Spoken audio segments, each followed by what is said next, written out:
and welcome to Scale Your Sales podcast, listed in 2020 as number 8 of 42 best podcasts for every sales professional. I am your host, Janice B. Gordon, the customer growth expert and author of Business Evolution, Creating Growth in a Rapidly Changing World. I created Scale Your Sales framework to develop leading edge capabilities to secure, retain, and grow key customer relationships for long-term value and partnership. Join me each week to learn from amazing B2B sales and business experts and influencers. Tune in for actionable insights and strategies. Are you ready to scale your sales? My next guest is named Top 15 Business Growth Expert to Watch and the Top 41 Motivational Sales Speaker. She is passionate about helping her clients learn the strategies they need to turn uncertainty to competitive advantage. Please welcome to Scale Your Sales podcast, Meridith Elliott Powell. Thank you. I am looking forward to be here. Always love this podcast. Well, I love talking to you, and I particularly want to talk about your book, Thrive. And I know there's so much in there that is absolutely relevant, and it was really clever of you actually writing the book at this time, really. So I'd like to kind of like talk, how did it all come about? Because we're all in lockdown. I'm thinking like March, and we're all in shock for a little while. So where did this all come from? Yeah, I would love to tell you that I was so clever that I saw this pandemic coming, but I didn't. I actually, the book started for me back in 2018. I became obsessed with the word uncertainty. Every client I was talking to, I would ask the question, how's business? And everybody would answer the same. Oh my gosh, it's good. It's great. We're having our best year on record. But oh, this uncertainty, as if uncertainty was this big cloud hanging over our head. And I just started to think, why is uncertainty always a negative? Why is it always a bad thing? And what would actually happen in your business if you flipped the script on it? If you started to think about uncertainty as a positive? Where could your business go? And so I started to look for leaders and businesses that had actually done that. And I found 9 companies that have been around since the 1700s, early 1900s. They're still in business, thriving today. And as I started that research, it took me 2 years to do it. The pandemic hit.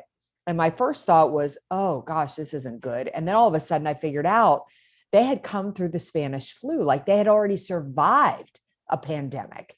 And from that, I wrote a 9-step formula of what it takes to thrive, no matter the uncertainty, whether it's as small as a new competitor, new government regulations, or something as, magnified as a pandemic. This is the formula you need to use. And it's been tried and tested for hundreds of years with all of these, so they did something right. We can certainly trust these strategies. But how convenient for the pandemic just to hit when you had all of this ready to go. So I want to know, did you have to change some things in light that you knew that it was going to come out in the pandemic? Did it move slightly? What a good question. There were a couple of things that happened. Number one is one of the companies that I was highlighting that I had researched actually ended up declaring bankruptcy right at the beginning of the pandemic. And my publisher called me and said, oh my gosh, you must be devastated. And I said, no, actually, I said, this is working great for me. I said, because I never guaranteed that these businesses would be here for another 100 years. And it was clear that this company had declared bankruptcy because they had violated 2 of the strategies. And one of the foundations of my book was, and I didn't realize it until they declared bankruptcy, that you had to do all 9. Like you couldn't skip one. You couldn't pick 3, 4, and 5 and just dismiss 6 and 7, that all of them had to be there, that it was a holistic approach. The other thing that happened was my own business blew up. I'm a keynote speaker, and before COVID, I got on planes, I traveled around the world, I engaged with thousands of people. So not only did I lose all my revenue, but I couldn't do my business model. I was back at square one, and with nowhere else to turn, I thought, well, let me see if these strategies actually work. And so I drank my own Kool-Aid, so to speak, applied them to my own business.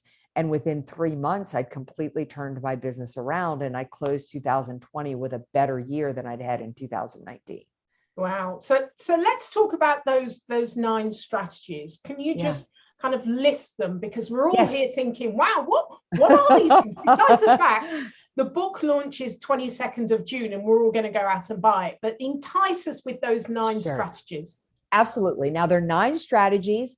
They have to go in order. They have a compounding effect, and you can't skip one. So the first one is that you've got to have a relentless vision.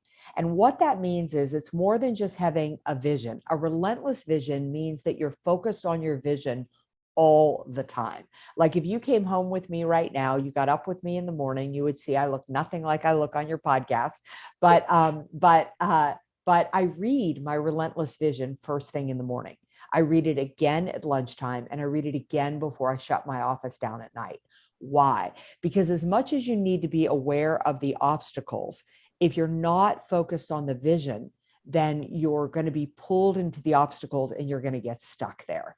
So you need to be clear about where you personally and where your business is going. And you have to be relentless about that vision, consistent with it.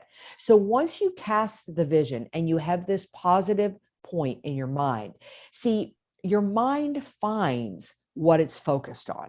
And the more you're focused on a positive vision, the more your mind is going to find opportunity and solutions. That leads us into strategy number 2. And we don't want to be all Pollyanna, like you just, have a vision and life is going to work out. It doesn't work out like that. You have to deal with reality. And strategy 2 is dealing with reality. We call it conditioning yourself for change. See, the change gurus tell us that we have to be ready to react to change. But in an uncertain environment, if you react to change, it's too late. You have to anticipate change. Change can be your greatest opportunity if you see it coming. If you ignore it, it's going to bury you. And we use a tool called a skeptic. And when you buy the book, I give you all the tools, exercises, and worksheets. But a skeptic is just a list of words: society, competition, economics, politics, technology, industry, customers.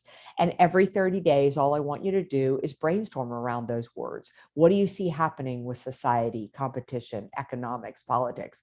And what happens is you start to condition yourself and your team to look out towards the future and think about the changes that are coming. The more you talk about change, the easier it is to change. Once you understand the challenges that you've got to face, the opportunities that are coming in the marketplace, you have to think with strategy number 3 about, rather than competing, you have to start to think about collaborating. So strategy 3 is the competition becomes collaboration, because the challenges that we face in today's marketplace, and a marketplace that is uncertain, they're too big for one business, one resource, or one individual to solve. It's not that you can't solve them, but time and money are of the essence. The faster you solve things, the quicker they're going to be. I have an unbelievable story of a business that really that been around forever, and it is just remarkable what this young man who came to the United States from Ireland with no money in his pocket, how he built the largest chocolate making business that is in existence today, simply through collaboration rather than competing. Number 4 is one of my favorites. One of the toughest things to do in an uncertain marketplace is make decisions. Most people get stuck. But the way to make decisions, every company I researched made decisions exactly the same. They made them according to their core values. So strategy number 4 is to get clear on your core. And then you use your core values like a litmus test. If the decision in front of you aligns with your values, it's the right decision for you. If it doesn't, you need to let it go. See, you have no idea where the marketplace is going. All you can do is to be true to yourself and make decisions according to your core values. Number 5 is about making money in an uncertain marketplace. And you can definitely make money in an uncertain marketplace. But rather than chasing new business, it's about securing your base, focusing on your existing customers. Why? Because business grows from the inside out, in an uncertain marketplace and to grow. You speak so much about this, Janice. In fact, I quoted you from the stage yesterday. It's about being relevant. You've got to talk to your existing customers. They'll give you the language of the problem they have right now. And the moment you solve that problem, you're relevant. What you sold before the crisis, what you sell in the middle of the crisis, what you sell after the crisis. You may sell the same product, but the problem is changing.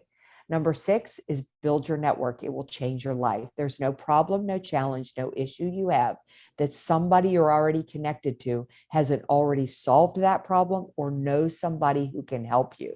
Number 7 is to strengthen your team. There's so little you can control in today's marketplace, but the one thing you can control is the talent you surround yourself with. And we show you in today's marketplace, in an uncertain marketplace where you can't guarantee people will have a job, you can't guarantee you won't merge, you can't guarantee they'll even get a raise, how you hold on and really engage top talent. Number 8 is to shed fast and keep moving. There is more happening outside of your business than inside it. So the strategies that you used in March may not work in July, may not work in November. So you need to objectively look at your business every quarter and ask yourself, what's working in the business? What do we need to keep doing? What's weighing us down? What do we need to stop doing? What's preventing us from growing? And needs are, what do we need to be doing that we're not doing that could help us take our business to the next level? And last but not least, you probably guessed it, is to rinse and repeat. This is a fluid strategy. It needs to be done over and over again. Visit your vision. Pay attention to the changes coming in the marketplace. Think constantly about who you can collaborate with. Make decisions according to your core. Focus, focus, focus on being relevant. Build your network daily. Strengthen that team. Shed fast and keep moving. Do it over and over again, and you're going to turn uncertainty to competitive advantage. I absolutely love that, and I can't wait to read all of the stories and the exercises in there. There's lots of questions I have. I remember them all. So one was in core values. My book Business Evolution, I wrote a few years ago, really talked about your core values, and so that very much resonated with me. And I absolutely agree that your decision making, especially as you have a turnover of leadership, you'll often find that companies are constantly going in different direction because new leadership comes in and they want to move it in, they need to make their name. Really sticking to the core values of the business is the thing that actually keeps you true on your path. So I wanted to highlight that, and because that resonates with me. And of course, retention is my big thing in Scale Your Sales. So, go for that one. But there's two things. My first thing I wanted to ask you is, so going back on revisiting your business, did you start at number 1 and reestablish what your vision was, and then move to number 2, 3, 4, all the way to 8 and 9? Was that your starting point? Because you had a business model that was very successful. Your core values probably haven't changed. So was that the starting point for you?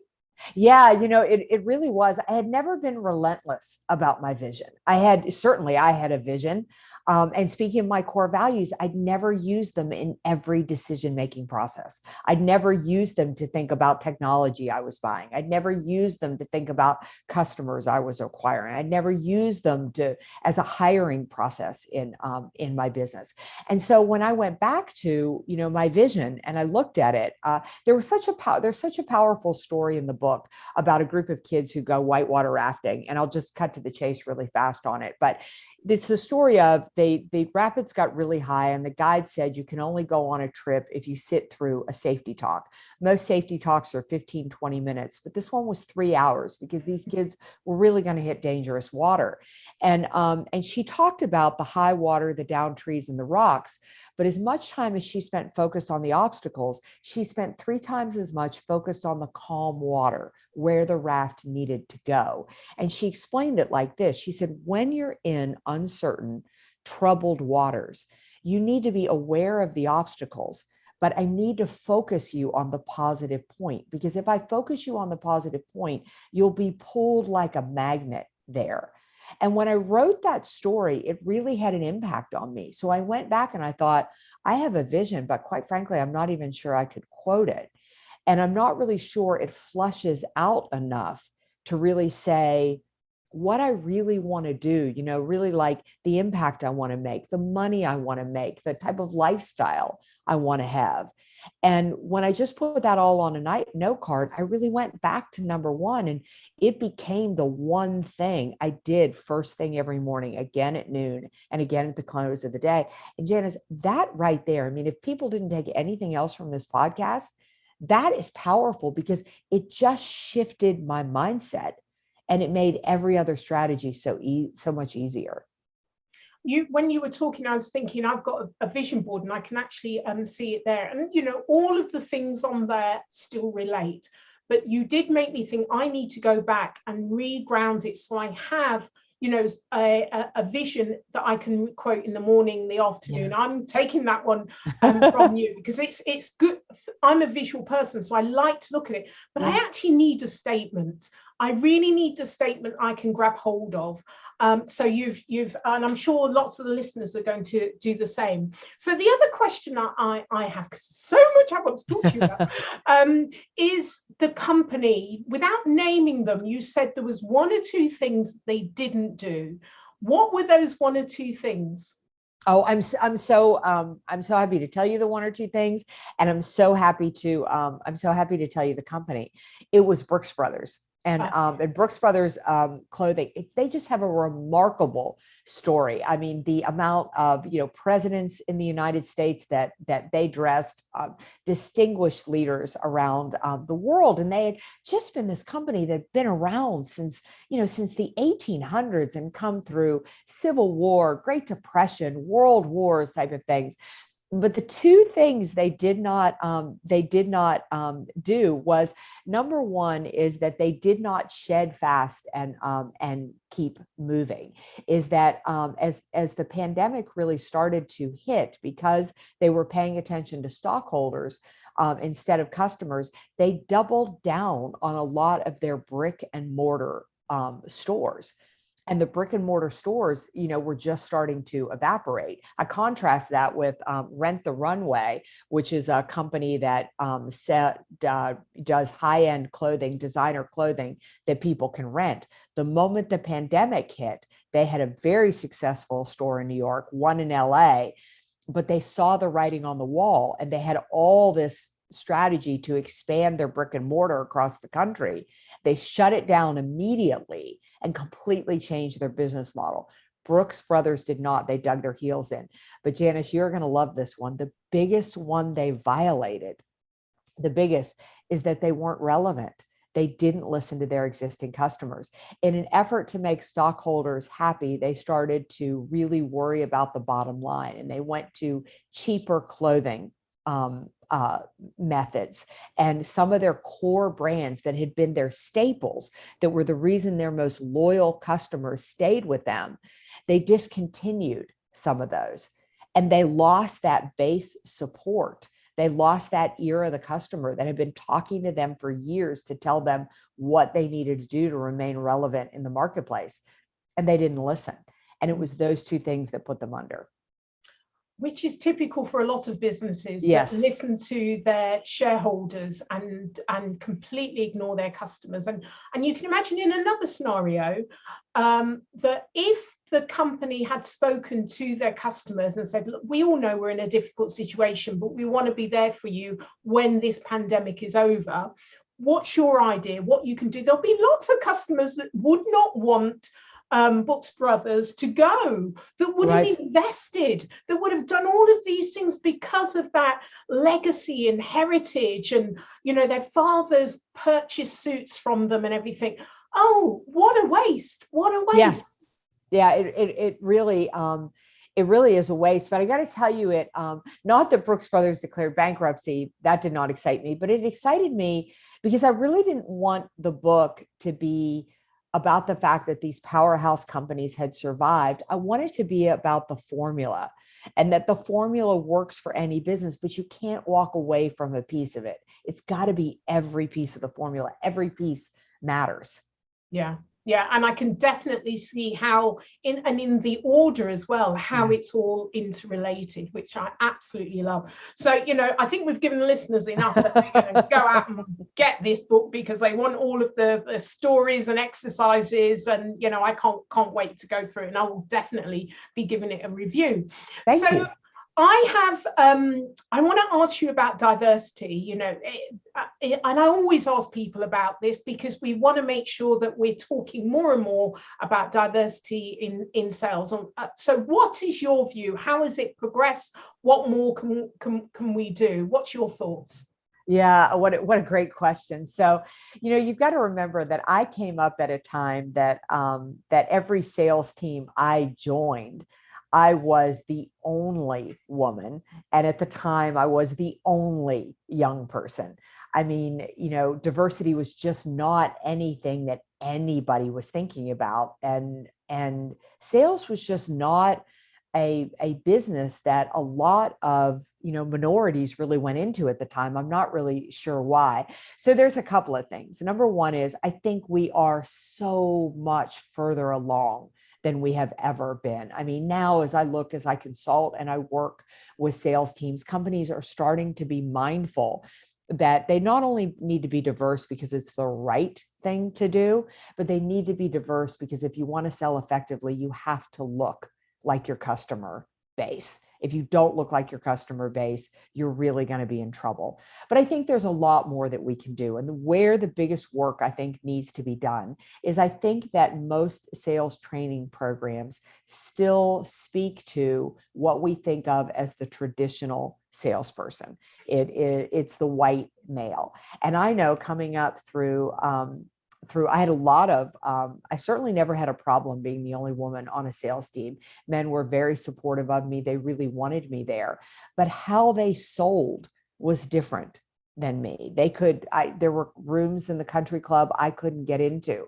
As a young single female, I couldn't ask our biggest clients out to drink a beer with me, or even to go play a round of golf with me, because their wives wouldn't really appreciate it, So I think the training is where the more work needs to be done, and to understand that my path to success is just different in the things that I need to do, and to be okay too in helping identify different target markets. One of the powers of diversifying your sales team is it opens up new target markets for you.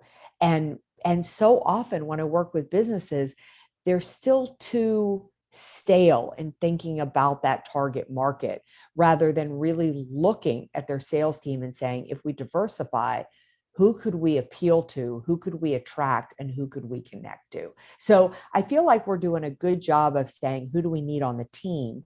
We have a lot of work to do in saying, now who can we attract as customers? And how do we make sure people have training that really works for them? Yeah. And it feeds into your, I think it was strategy number 7 as well, in remaining relevant. Yes. And innovating. And if you're doing that through a diverse workforce and really listen, it's all very well having them, but you've got to listen to them. Right. Yeah. I just did a sales course for LinkedIn, and it was about selling into different cultures. And, it's diversity just in, now, because diversity is such a hot topic, it has really, for a company to say, wow, let's start to look at the different markets we could go after now that we've never thought of before. But at the same time, you've got to have the right sales team and the right training to go after them. I mean, if I had a dime, which just happened to me yesterday, and I think, oh my gosh, a young kid came up, and I was at a hotel where I was, where I was speaking, and he came up to me and he said, are you ready to check out? And I said, yes. He said, will your husband be handling the bill? Now, a couple of funny things about that. My husband was not even with me. I was there working at the hotel, but I thought, my God, he's 30 years old. And he's assuming my husband would pay the bill. Now I kind of laugh that thing off, but a lot of people don't. And so therefore, what does that tell me about the hotel? What does that entice me to want to come back there and stay again? Like what it says to me is they don't even think of me as a valid customer. And it is such an innocent comment with so much power behind it. So loaded. So loaded. Yeah, wow. Yeah. Yes. And, the guy was 30. Yeah. And he asked me if my husband would be paying the bill. Well, Meridith, I think you need to go back into the leadership and get some work out of them, because obviously there's a lot that you can do there. I really think you need to take that as an opportunity. And the thing is, the fact that you're talking about it, I think that might help them to make the decision. That's exactly right. That's the downside of ever doing something negative. It happened. My husband and I went in to buy me a new set of golf clubs for my birthday. I'm the golfer in our family. It is not my husband. Yeah. 2 stores we went into, and I put this story in the course, 2 stores we went into, they walked up to my husband. Yeah. They just assumed. And I said, I don't want to buy clubs here. And we walked out. Yeah. Yeah. And it's just astounding. It's still happening now. And I think the thing is that men do not realize, because it's not their world, how often that happens. It's just the kind of everyday. That's why if you got to choose your battles. You do laugh off quite a lot of them. It's like, it's not worth my time. But men, or people that are not ethnic minorities, you have no awareness about how the life is for other people, and that's why this is really an important subject. Oh, got so much to talk to you, but I'm gonna have to get you on again, Meridith. I would love that.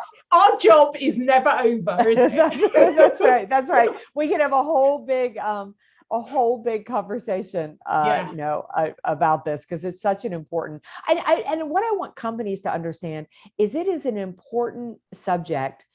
Yes, because it's the right thing to do, but more importantly, you need to understand its bottom line. Yeah. I was not mad at either one of those men who spoke to my husband, but what it told me is they're going to try to fit me in little ladies clubs. They're going to try to they have no respect for my golf game and level of skill. Yeah. So they're not qualified to sell me clubs. No. And that impacts your bottom line. Yeah. Yeah. And you're absolutely right, because whenever a company does something, I went to, this was this weekend, and I put it on Twitter, and I was trying to pay off my credit card on the app, and I couldn't do it, spent ages. So eventually I called them and they said, yes, that's why we have a dedicated telephone system to do that. It's like, why would you want to frustrate your customer and knowingly have an app that doesn't do the job? That you would have a whole department, you would build in all of that cost, and you were happy to, because you think you're doing a service to me, and you've completely missed the point. Yeah, it's amazing. I mean, that's another subject we could talk about, is the importance of being easy to do business with. Yeah. And do not frustrate your customer. Meridith, how can listeners get hold of you? Oh, well, they can find me at my website, which is valuespeaker.com, just the words valuespeaker.com. And the social media channel I tend to live on is LinkedIn. I am a passionate believer, just like my strategy, build your network, change your life. So if you connect with me, I will definitely connect with you. Brilliant, brilliant. And everyone needs to get hold of the book, 22nd of June, Thrive, Turning Uncertainty to Your Competitive Advantage. And there isn't one person listening to this call that doesn't need that. So that's right. It is for every business, every size, every industry. Absolutely. Thank you for being a guest on Scale Your Sales podcast, Meridith. It's been a pleasure. Thank you so much. I always love talking with you.